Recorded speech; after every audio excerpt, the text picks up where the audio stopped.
Welcome to the Growth Catalyst Show, where we believe that growth could come in many forms: professional, personal, company, sales, you name it. I'm your host, Dan Mahoney, founder of Transcendent Sales Solutions and a guide to a world of growth possibilities. I've spent my career empowering companies and their people with strategies that accelerate growth. I'm here to bring you stories of these business leaders and their trusted advisors to gain insights into their journeys and learn how they fuel their own growth. Just maybe their journey could become part of your own growth story. Are you ready? Let's grow.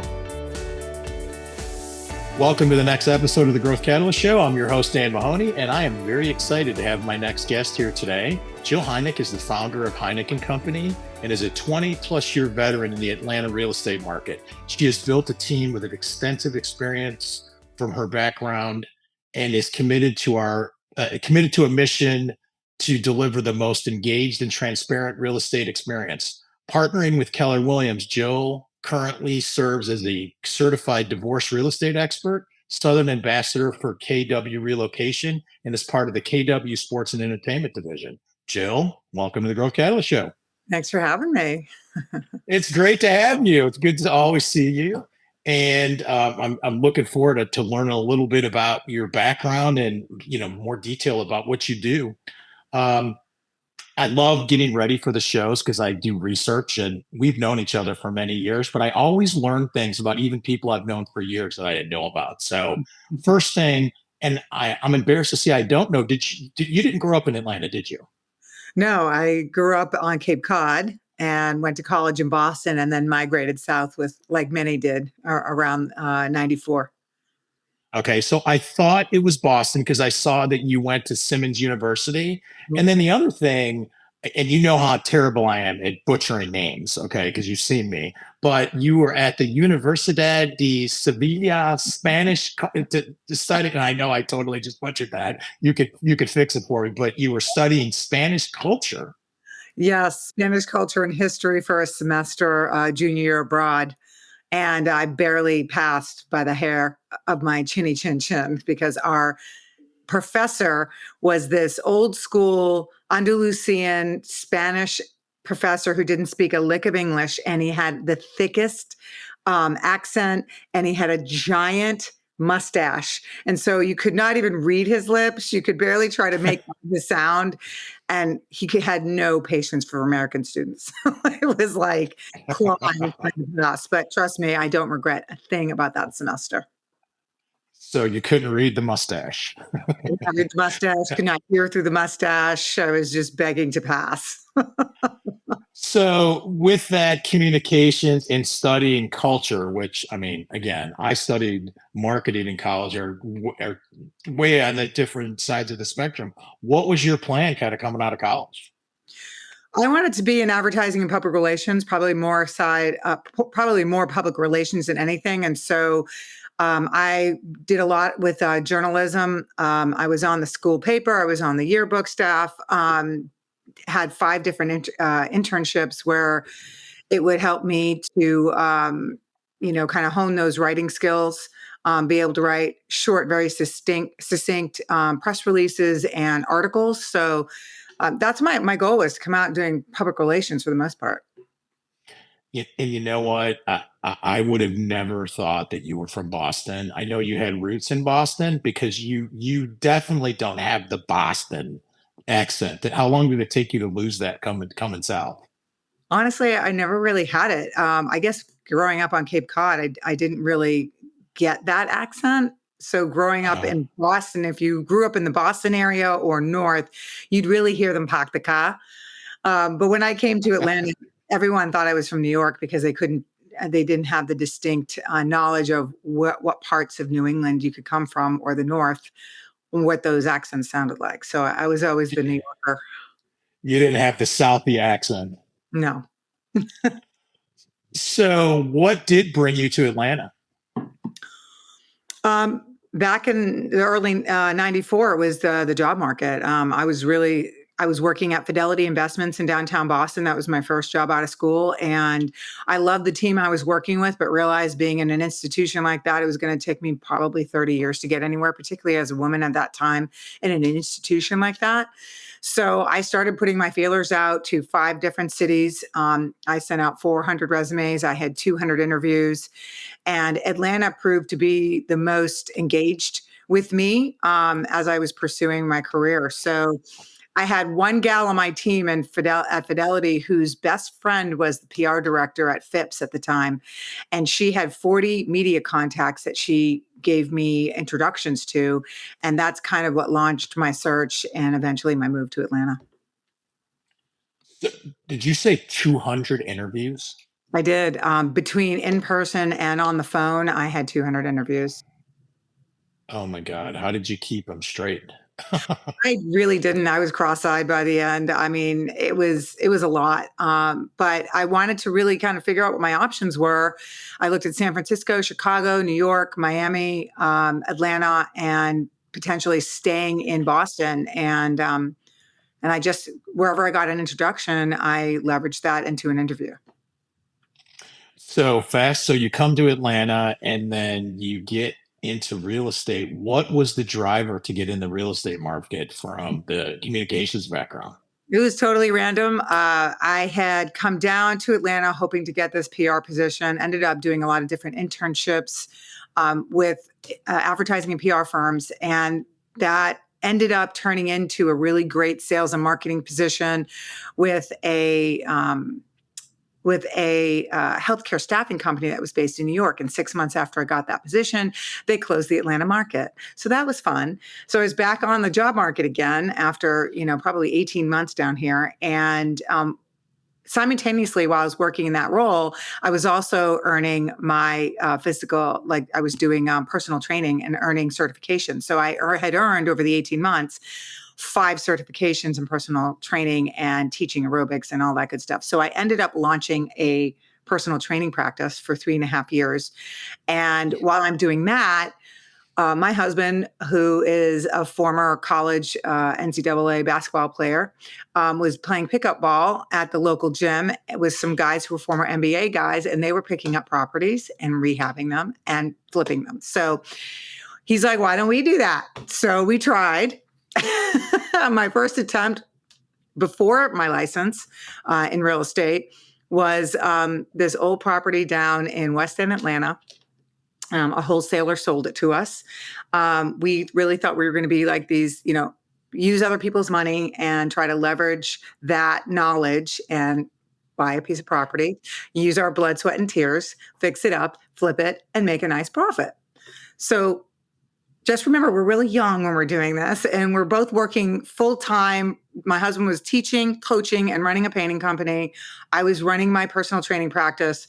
We were both like running at both ends, right? So thankfully, he's handy. With inside of 3 months, this house was the best house on the worst block. We didn't know. The first lesson in real estate is location, location, location. Hello. Mm-hmm.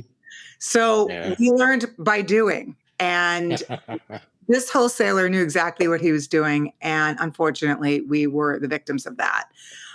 It was a great lesson. I do not regret any of it, but I will tell you that once this house was on the market, we had 386 phone calls. This is pre-internet, right? So we had an ad in the paper. We followed the model on how to get renters.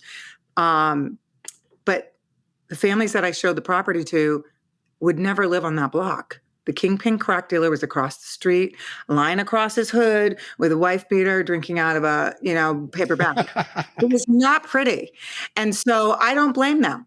At some point, I don't know if it was 2 or 3 weeks after all of this, I called the wholesaler back and I'm like, you knew what you were doing.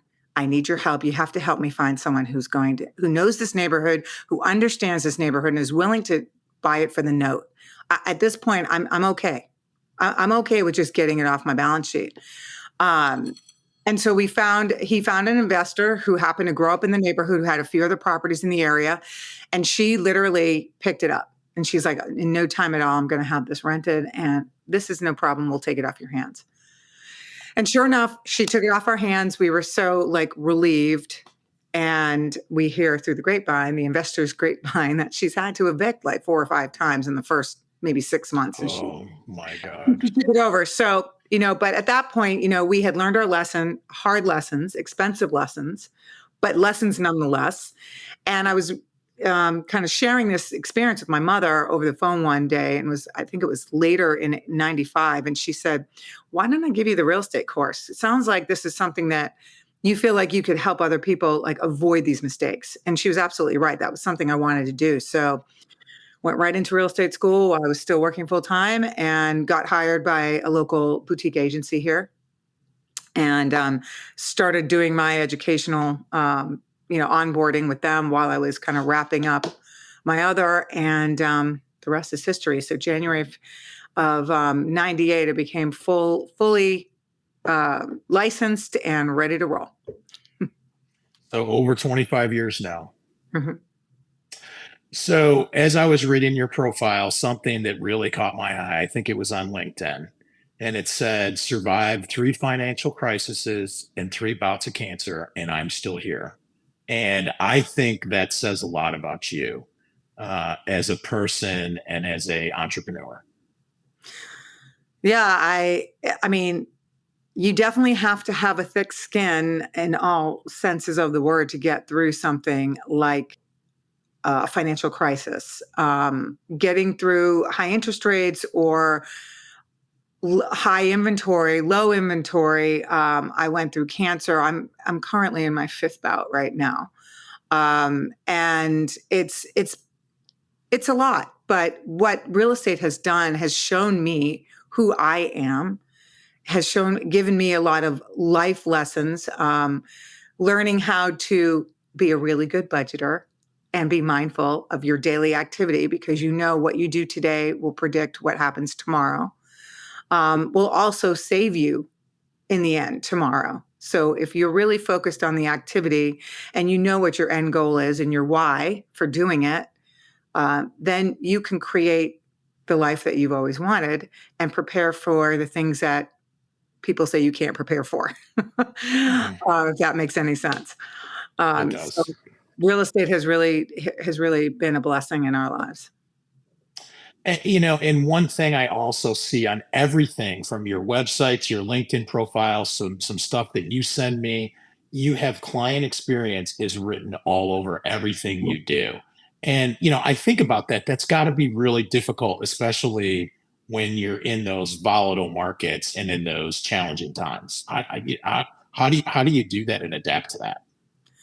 It is hard. I have a huge tribe around me of coaches and mentorship and mastermind groups of high level, top producing, high minded agents, also, who are all trying to coach our clients and ourselves through a market like that. And so the support really does make a giant difference. Uh, Being able to kind of hash out scenarios and find the best way to respond to them uh, before reacting, and Mhm. that has proven to be really kind of the foundation of my business since day one. I didn't just launch into the business and decide, okay, I'm going to just start selling houses. I was mentoring under a seasoned agent for the first year of my career because I was afraid that the first big investment one of my peers or someone that I'm working with would make, I might mess up. And so that's kind of been the groundwork for me going forward, is making sure I have the right people around me who know more than I do, who I can lean on, who are happy to help in any way, step in if necessary. And that has created that whole client experience environment for my customers, because I want to make sure that at the end of the day, if I don't know the answer, I don't mind saying I don't know it. I'm going to go get it. And I think that has proven to be successful in my business. Versus people who are afraid to go ask for help and make up answers when they don't know it because they don't want to look quote unquote uninformed or stupid. Right. And, we talk about how long, how much experience I have in the business here in Atlanta, 25 years, yada, yada, yada. But I'm still learning. I'm still growing. I'm very learning based and have been since day one. So I don't claim to know it all. I certainly don't want to know it all. And I do stay in my lane.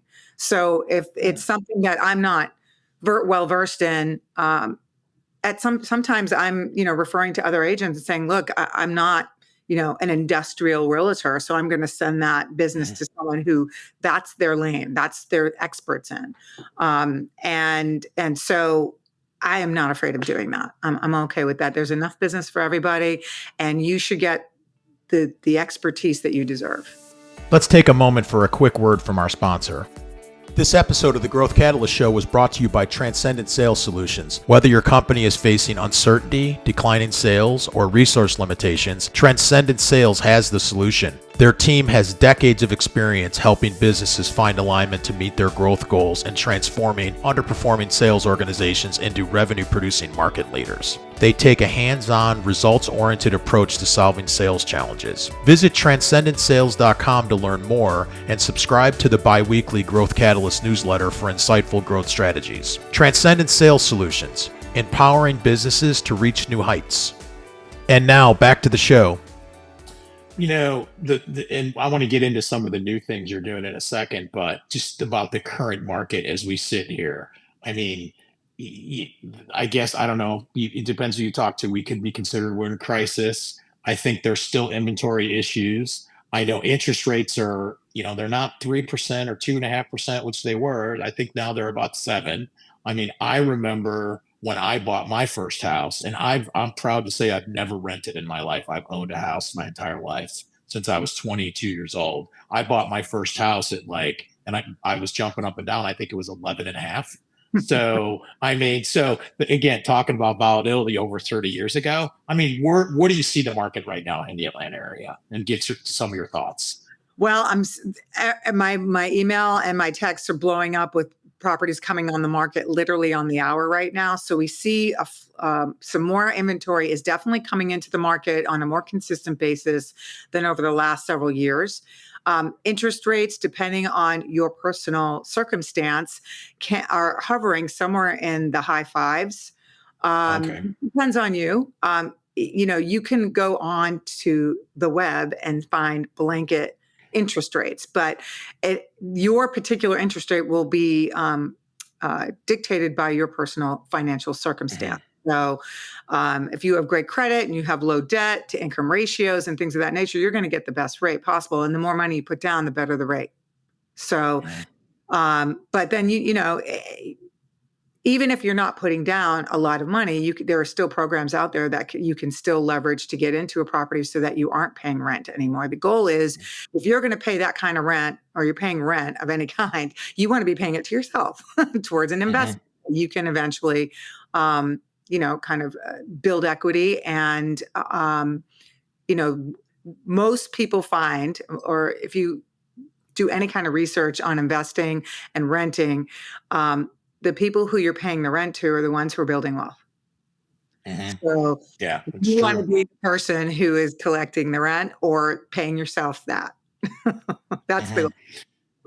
Yeah, I had a conversation with somebody the other day. Like, I got to pay my mortgage off, and I was like, "What's your mortgage at?" And they said, "Oh, it's like 2.5%." I'm like, "That's okay. Take the money and put it somewhere else." Right.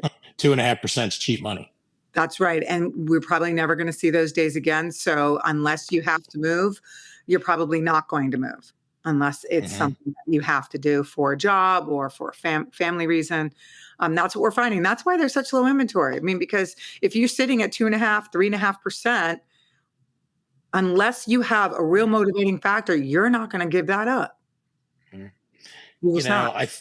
I think about the first time home buyer, and I think about my first house I bought in the Chicago area at 120 grand, in 1991. I mean, it's really hard for a first time home buyer right now, because in a lot of areas it's like it's priced out and you got to keep going. And the next thing you know, you're either in Alabama or you're in Tennessee at this point. But honestly, first time home buyers, I'm working with 3 young families right now. This is what they know. they don't know the 120,000 in 1991, right? So they have no Hmm. frame of reference to that stuff. So first time home buyers in 94, they were spending 150,000 on a townhome in Alpharetta or Sandy Springs or East Cobb. And now those are 500 and they're 25 years old.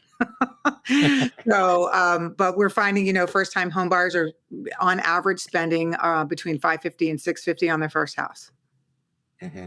Okay. So one of the things I've always loved about you is you're different than, real estate, and you stand out because you're a residential real estate expert, but there's a few other things you do that I want to get into. The first thing is the whole sports and entertainment piece. You find it harder to get that full client experience with, like, somebody that's quote unquote an entertainer or a sports a figure. No, not necessarily. It's I've actually had good fortune with my those clients that I've been working with in that industry. I work closely with either their wealth management team or their business management team, and so the entertainers doing what they do best, and we're handling everything else behind the scenes. So they make the first few decisions, and then we handle the rest. So it's actually worked out really, really well. Um, and those are the partnerships, and being part of those trusted advisory teams is what I look forward to doing. And that's been really rewarding. And the other thing is I want to talk about a little bit is the relocation ambassador. I remember when I relocated to Atlanta here, all I got was a lump sum of money, and they're like, and a bunch of advice is here. You don't more that you where you don't want to live versus what you do want to live. And I ended up in East Cobb, so I would love to hear, like, what do you do as a relocation ambassador, and how do you help people? Because that's a stressful time trying to relocate, and I've been there, and it was like I didn't know anything about the area other than when I traveled here and what hotels to go to and restaurants to eat at. Well, relocation has changed a lot since I got into the business in '94. And back in those days, it was we were working with the likes of Bell South, ISS or IBM, GE, et cetera. And they had generous packages for their executives, but they only had 48 to 72 hours to find a house. So we did a lot of pre-work on the front end, really trying to drill down with them what exactly they were looking for. But it was usually the executive who was coming in and making a decision for her family on what, 6 houses or 10 houses we were going to look at, and they were going to make a decision that week or that weekend. So fast forward to today, with inventory levels so low, we're doing a lot of online work together where we're pinpointing things. I'm doing a lot of walkthroughs by myself before they ever get here, and then we're probably looking at 2 or 3 properties, and they're making a decision. And sometimes we have to extend their temporary housing another 6 months to a year because the inventory is not revealing what exactly they need. So the companies are having to rejig their offerings or their policies to their executives for that reason, because the Mhm. market not bearing what the executive needs, and they're not willing to just jump into anything because the company wants them on site, there often. So, and we're seeing some executives whose companies are not paying for those extended temporary corporate housing, so they're paying it for themselves because they do not want to get stuck in a property that is not going to work for their family just to get into one, which I completely appreciate. So. That's what we're seeing right now in corporate relocation. We're seeing more corporate relocations coming back to market where it was over COVID. It was really self-directed relocations where Mhm. if your boss allowed you, as long as you could get on a plane easily and get to where you needed to be for, to do your job or to get online to do your job.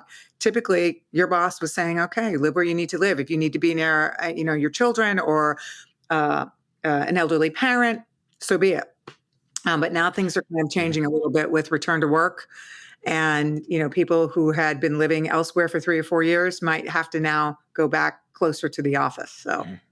Mhm. Well, and it sounds like from what your explanation is, it's moved more from just relocation in general. correct. People maybe driving it versus just all corporate. Interesting. Correct. So, one other thing is you mentioned this a couple months ago. One of the groups were at introducing yourself, and I was like, "What the heck is a certified divorce real estate expert?" I had never heard that before, and I know that's some certification you just got. So, do tell.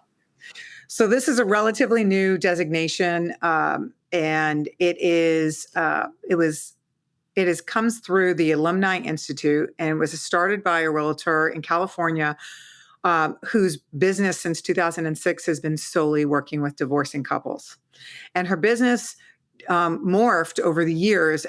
She became well known in knowing exactly how to leverage the intersection of real estate law and divorce law so that she could be a resource and a help to the family law community as they're trying to help their divorcing couples get over the finish line and move on with their lives. And so she's become this expert in the industry, where courts are ordering, potentially court orders are saying, you have to work with this realtor in order to get the marital home sold and the case can be closed. So she developed this program, this training, hours and hours of training for agents around the country to become certified divorce real estate experts so that we can help the family law community sell real property and help them in real estate matters in their the divorce cases as neutral, unbiased third-party experts. So, while you can't make anyone work with someone, the goal is to be a trusted advisor to the family law community. So when they are coming to an impasse, deciding on who is going to sell the marital property in order to get the divorce case moving, the family law attorney can then make this strong recommendation to a CDRE or a certified divorce real estate expert. And so the goal is to add this other layer of expertise to our community here in Atlanta, because with sports and entertainment and relocation, divorces abound. And it's excellent. It's great information for me because then I can be an additional help in that way. I just think about the divorce and then attorneys and then throwing a real estate agent in the middle of it. And I mean, you have to be a pretty patient person and a good collaboration to be able to do that. It's a lot. Yeah. And it's funny. It's emotional. It's very emotional. And I've been on calls with attorneys for the past 8 weeks, kind of introducing myself and letting them know that this expertise and knowledge exists. The CDRE person exists in their market. And one gal said to me yesterday, tell me, why on earth do you want to do this? I know, right? I mean, she's been doing it for years, right? So she's asking me, why do you want to do this? And I said, I really do think that I can be a strong resource when it comes to being an unbiased, neutral third party to help get the property sold. I really do believe that I have the skill set to do it. And I think that, I hear so many times that a divorce case has been blown up because the real estate piece wasn't handled correctly. And between my expertise in real estate and now this extra training of 60 plus hours with judges and attorneys, I think I can really be an asset. Certainly, the goal is to partner with the family law community, but if the court needs, is just tired of it and needs to assign an agent, then so be it. I'm there. Yeah, you're there. So a couple things. So if you're thinking about selling right now and somebody's thinking about selling, what are some things they should be thinking about right now? Just a couple tips. I would say you need to be de-thinning every single day. Spend an hour in a room and just be de-thinning out your house, like throwing things away, boxing things up and moving them out. That is the single most time-consuming, and it just takes over your brain. You think, oh, I got to go in there and clean up that closet. I would just spend an hour a day. If this is something you're working towards for spring market, that's what I would do. That's my highest recommendation, is to start just getting rid of stuff. Get rid of stuff. So hoarders be done. Yes. And then if spring market is when you're thinking about getting on the market, April, May, June, or May, June, July, I would be talking to a real estate expert now, because you want to get those milestone dates scheduled out so you have something to work towards.